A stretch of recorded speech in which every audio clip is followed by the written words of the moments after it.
Hello, everyone. Welcome to MadStem Lab's very first lesson in the Coding with Scratch series.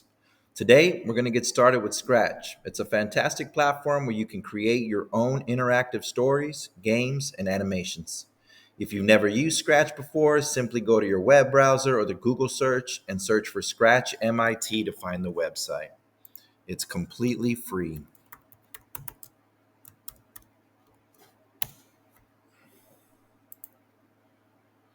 Once you're on the Scratch website, you can click on Join Scratch to create your own account, put in all the necessary information. This will allow you to save your projects and share them with the Scratch community. Since I already have an account, I'm going to log in.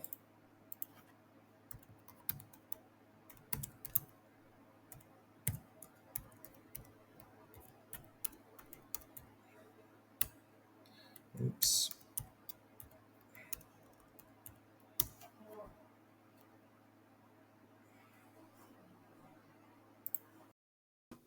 Great. Now that I'm logged in, let's start with creating a project. Go up to this top tab where it says Create and click on that. Now let's take a quick tour of the Scratch interface. Over here on the left is the block palette where you will find all the blocks you can use to tell your sprites what to do. You have different categories, and within each category, you have different blocks of code. In the middle area is called the coding area, where you drag and drop your blocks to build scripts. On the right is the stage, where you can see your project come to life. And below that is the sprite list, where all your sprites are displayed. It always starts you with this default sprite. If you don't want to use this sprite, simply delete this sprite by clicking on the trash can right above the sprite. Now, let's add a different sprite. You can choose a sprite from the library, paint a new one, or even upload an image. But for now, let's pick a sprite from the library. Click on the little cat icon in the bottom right corner and choose a sprite you like and click OK. I'm going to go ahead and choose this friendly looking bat. Great. Now that we have our bat on the stage, let's pick a stage for this bat. Go to this bottom icon right here that says choose a backdrop. Pick any stage you would like for your sprite. I'm going to go ahead and choose this mountain since it's the only one that has a cave. Now, let's make our sprite do something simple. We'll start by making our sprite say hello.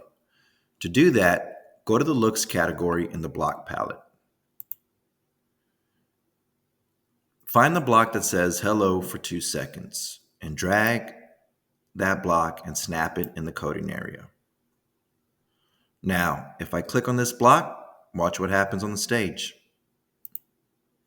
There, our bat says hello. Now let's cover this area right here where you can customize your sprite a little bit. First, you can change the name of your sprite. Let's go ahead and change this bat's name to Maurice. To the right of this, you can change where your bat will appear on the screen. There's an invisible grid, so it works on an X and Y axis. You can either change these numbers, or you can just move your bat and you'll notice that these numbers change. Down here, you can either show your bat or hide your sprite. Right here, you could change the size of your sprite. It won't go above 100, but you could change it to any number below. This right here, you could change the direction of your sprite. When you click on it, you can have it rotate, or you can flip it and have it face the opposite direction, if that's an option.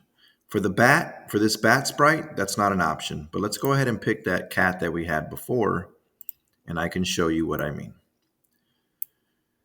When you click on this bat, you go to this direction spot, click on the middle icon, and then move the dial this way, and now your bat's facing to the left.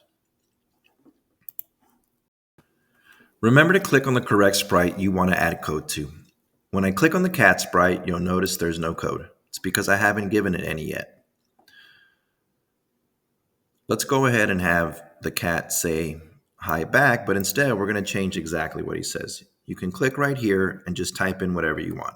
We'll have him say, hi, Maurice.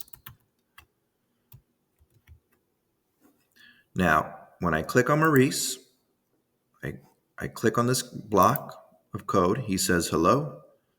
Now I click on the cat and he says, "Hi, Maurice." I encourage you to play around with adding different sprites and trying other blocks in the looks category or changing what the sprites will say. See what you can make your sprites do. Once you've created something, you can save your project by clicking File and then Save Now if you're logged in. You can also save it to your computer if you like. Remember to give your project a title. We'll call this Lesson 1. Then you click on File, Save Now. There is also an option that you could share it with the Scratch community if you'd like. That's it for our first lesson with Coding with Scratch series from the MadStem Lab. You now know how to navigate Scratch, add sprites, and create simple scripts. In our next lesson, we'll dive deeper and start learning how to make our sprites move. Don't forget to practice what you've learned today and have fun experimenting. See you next time.